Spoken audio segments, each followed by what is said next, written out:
Hey everybody, this is Raul for Bass Musician Magazine, and we are coming to you directly from sunny Phoenix, Arizona. And I have the great honor and pleasure of being here with Heidi Richmond with the Museum of Musical Instruments, the MIM. Yeah.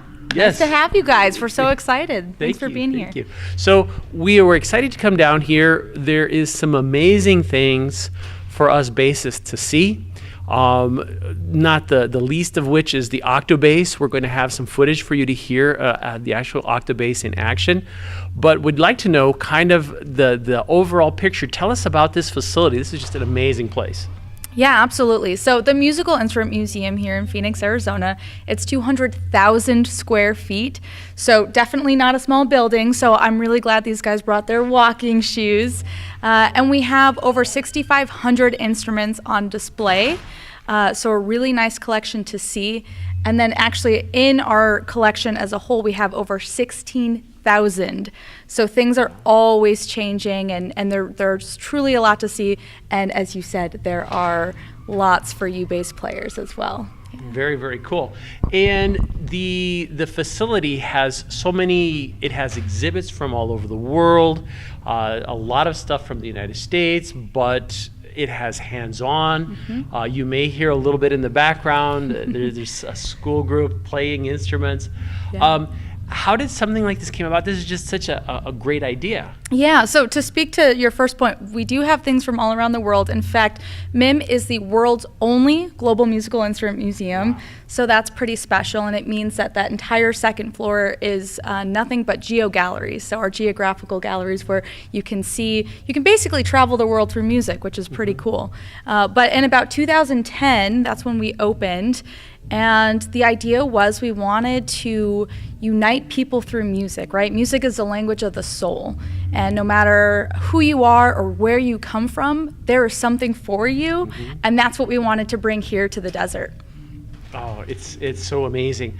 And in addition to the galleries, there's performance places. Tell us a little bit about all the stuff that happens here. Yeah, so in addition to the galleries, we also have a just beautiful theater.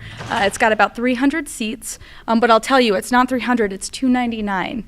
And the reason for that one seat is that extra seat would mean we'd have to have a middle aisle, and we didn't want that. We wanted the most perfect experience. And so with the 299 seats, you get this superb acoustic experience, and we have about 250 shows a year.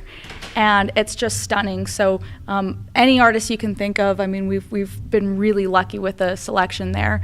Outside of that, we have experience events. So about once a month, we've got Experience Polynesia coming up, for instance, and you can experience the culture, the music. We've got food from that region, and we do that with different countries throughout the year. And then, as you said, you can play instruments, and we're actually in one of those rooms. There's another one next to us, and it's a place where you can really get hands-on here at MIM. Very, very cool. And I'm just blown away. This is an amazing place for people, and I know we're going to mention a little at the end too, but with so much going on, where's the best place for people to try to find out, where should they look this up?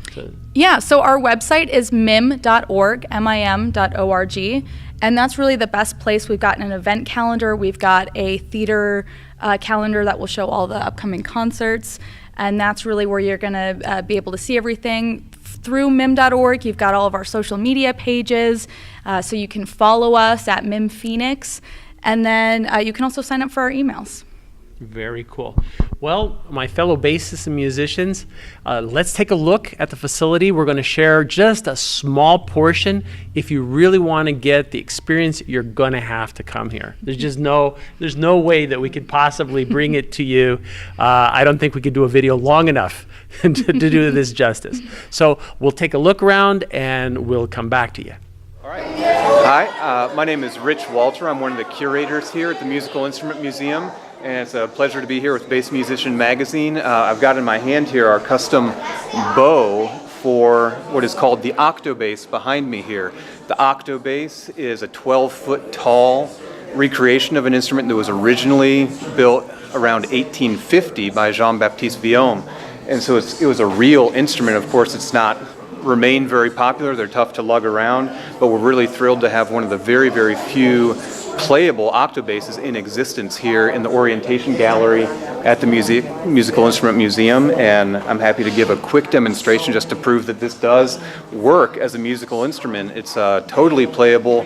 It goes down to C0, which is about 16 hertz, and what's incredible when you're close up and playing it, you can feel it, but you can't really discern the pitches very well. 16 hertz is basically below human hearing, but as you get further and further away in the space of the museum, you can sort of hear the pitches a little bit more distinctly because the waves are so huge. It needs physical space to develop the full sound of the octobass, so it's a really amazing instrument. You can see it's, like I mentioned, about 12 feet tall, and it has 3 strings. Our octobass is tuned from high to low, D, G, and then a low C string.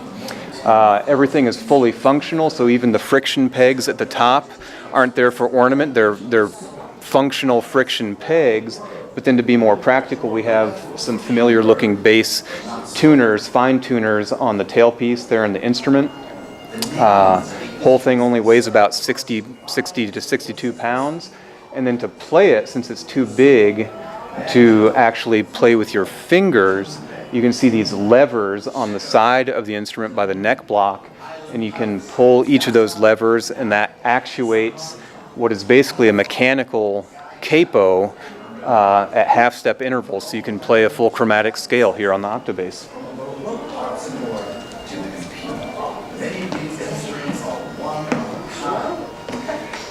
And so I'll just give a kind of a quick rundown of the pitches it's capable of. Like I said, it's tuned, the high string is at D, and so if I'm pulling this second lever here, it'll actuate that, and so this pitch would be the equivalent of the standard low note of an orchestral double bass, an E note.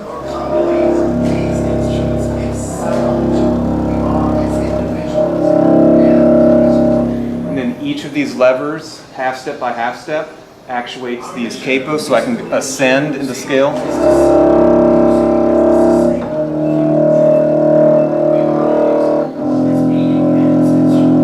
And this is the highest note of the octobass.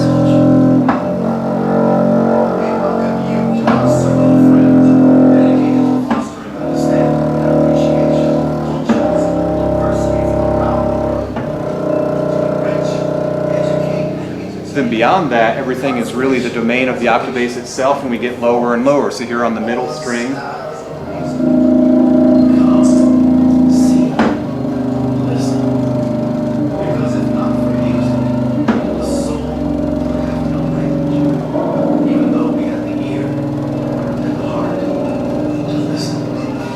and then when it really gets amazing on the deep C string,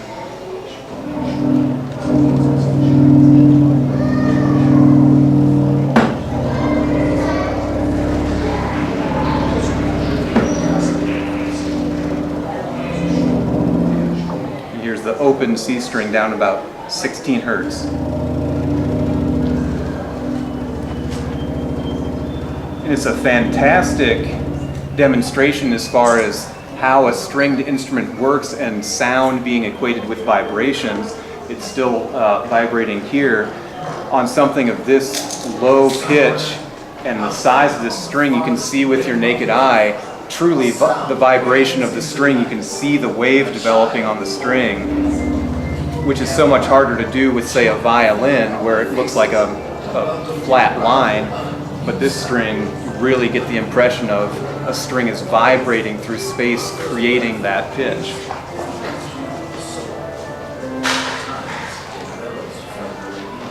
So that's MIM's Octobass here in our Orientation Gallery. It's really a tremendously unique instrument, and this has been heard on a few film soundtracks. It's been sampled. We've disassembled it, taken it into our theater, and it's been sampled just to have that as sort of the sonic inventory of some film scores. So it's a really special thing.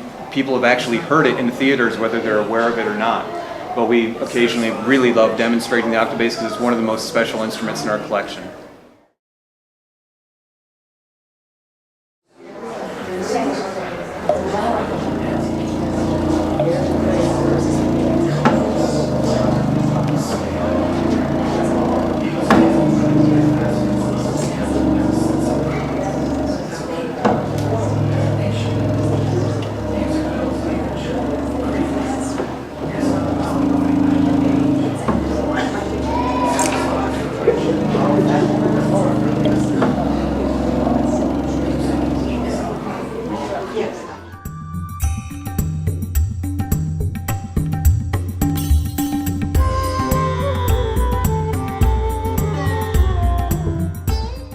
in our Target gallery.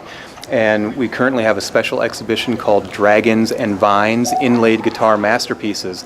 And it came about when we got to know the great folks at Pearlworks, who are based in Maryland, and they specialize in instrument inlay. And their founder was a gentleman named Larry Seifel. And around the late 80s, early 90s, he was part of a couple different developments, one having to do with the application of computer numeric controlled cutting technology, so CNC, otherwise industrial cutting technology that he applied to the incredibly intricate realm of instrument inlay, and also the development of abalam, which was a laminated shell material that he and Chuck Erickson developed. We've got some examples of abalam and some of the other inlay materials here behind me. And once we got to know about what the people at Pearlworks were doing and some of the projects they'd been involved in, we also learned that Larry Seifel, over his career, maintained a really fantastic personal collection representing a lot of examples of things he'd done over the years with Paul Reed Smith guitars, with Martin guitars, with the Fender Custom Shop, with some other independent luthiers. So his personal collection was really overwhelming. And when we started realizing there was a core of a collection with Larry's instruments, and we reached out to a number of other people around the country, we ended up with an extravagant gallery filled with some of the most fantastic inlaid projects really of the last 40 years or so, including examples from Martin guitars. The first time ever that we've had the entire run of Dragon guitars from PRS, so we've got examples of every Dragon series guitar, including very specially Paul's personal guitar that he made in 1979. So we've got the very first Dragon guitar, long before the Dragon guitars were even something that was available to the public. So really too many examples to talk about now, but it's a fantastic celebration of contemporary inlay art in North America with a great set of acoustic guitars, banjos, electric guitars, a really historic ukulele. So some really, really great stuff. It's open until September 4th. And it's called Dragons and Vines, Inlaid Guitar Masterpieces.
Well, Heidi, thank you so much for having us here at this amazing facility, the Museum of Musical Instruments.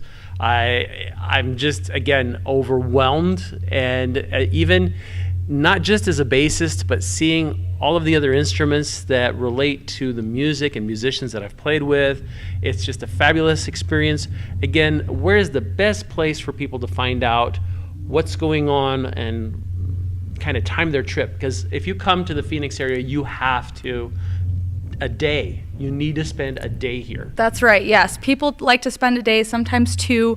The number one attraction in Phoenix per TripAdvisor and other sites. Thanks so much for coming. I know Dr. Rich Walter, our curator, had such a great time showing you around and getting to experience the museum with you. For more information, mim.org, mim.org, and would love to have you visit. Excellent. Well, Heidi and Rich, thank you guys so much for having us here. You've seen it, Bass Musician Magazine. We're finding the great bass stuff for you to come experience yourself.